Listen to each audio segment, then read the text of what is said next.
एक पंडित जी रामायण कथा सुना रहे थे। लोग आते और आनंद विभोर होकर जाते। पंडित जी का नियम था, रोज कथा शुरू करने से पहले आइए हनुमान जी विराजिए कहकर हनुमान जी का आह्वान करते थे। फिर 1 घंटा प्रवचन करते थे। वकील साहब हर रोज कथा सुनने आते। वकील साहब के भक्ति भाव पर एक दिन तर्कशीलता हावी हो गई। उन्हें लगा कि महाराज रोज आइए हनुमंत जी विराजिए कहते हैं, तो क्या हनुमान जी सचमुच आते होंगे? अतः वकील साहब ने पंडित जी से पूछ ही डाला, महाराज जी आप रामायण की कथा बहुत अच्छी कहते हैं, हमें बड़ा रस आता है, परंतु आप जो गद्दी प्रतिदिन हनुमान जी को देते हैं उस पर क्या हनुमान जी सचमुच विराजते हैं?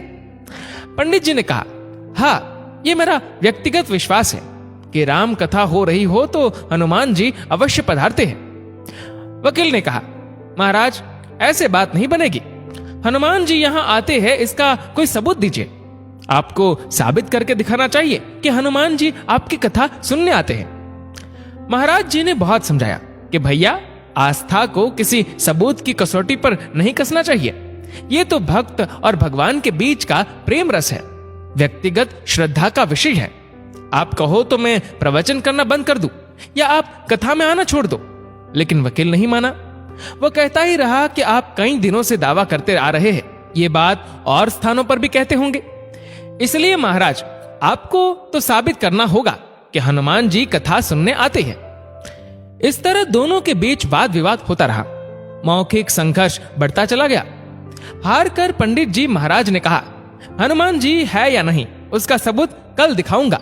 कल कथा शुरू हो तब प्रयोग करूंगा। जिस गद्दी पर मैं हनुमान जी को विराजित होने को कहता हूं, आप उस गद्दी को आज अपने घर ले जाना। कल अपने साथ उस गद्दी को लेकर आना और फिर मैं कल गद्दी यहां रखूंगा। मैं कथा से पहले हनुमान जी को बुलाऊंगा, फिर आप गद्दी ऊंची उठाना। यदि आपने गद्दी ऊंची कर दी तो समझना कि हनुमान जी नहीं है। वकील इस कसौटी के लिए तैयार हो गया।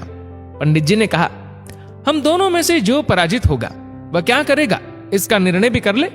ये तो सत्य की परीक्षा है।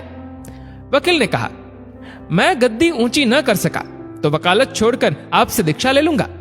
आप पराजित हो गए तो क्या करेंगे? पंडित जी ने कहा, मैं कथा वाचन छोड़कर आपके ऑफिस का चपरासी बन जाऊंगा। अगले दिन कथा पंडाल में भारी भीड़ हुई। जो लोग रोजाना कथा सुनने नहीं आते थे वे भी भक्ति, प्रेम और विश्वास की परीक्षा देखने आए। काफी भीड़ हो गई। पंडाल भर गया। श्रद्धा और विश्वास का प्रश्न जो था। पंडित जी महाराज और वकील साहब कथा पंडाल में पधारे। गद्दी रखी गई। पंडित जी ने सजल नेत्रों से मंगलाचरण किया और फिर बोले, आइए हनुमान जी विराजिए। ऐसा बोलते ही पंडित जी के नेत्र सजल हो उठे। मन ही मन पंडित जी बोले, प्रभु आज मेरा प्रश्न नहीं बल्कि रघुकुल रीति की परंपरा का सवाल है। मैं तो एक साधारण जन हूं, मेरी भक्ति और आस्था की लाज रखना। फिर वकील साहब को निमंत्रण दिया गया, आइए गद्दी ऊंची कीजिए। लोगों की आंखें जम गईं। वकील साहब खड़े हुए। उन्होंने गद्दी उठाने के लिए हाथ बढ़ाया पर गद्दी को स्पर्श भी न कर सके। जो भी कारण रहा, उन्होंने 3 बार हाथ बढ़ाया किंतु तीनों बार असफल रहे। पंडित जी देख रहे थे। गद्दी को पकड़ना तो दूर, वकील साहब गद्दी को छू भी नहीं सके। तीनों बार वकील साहब पसीने से तरबतर हो गए।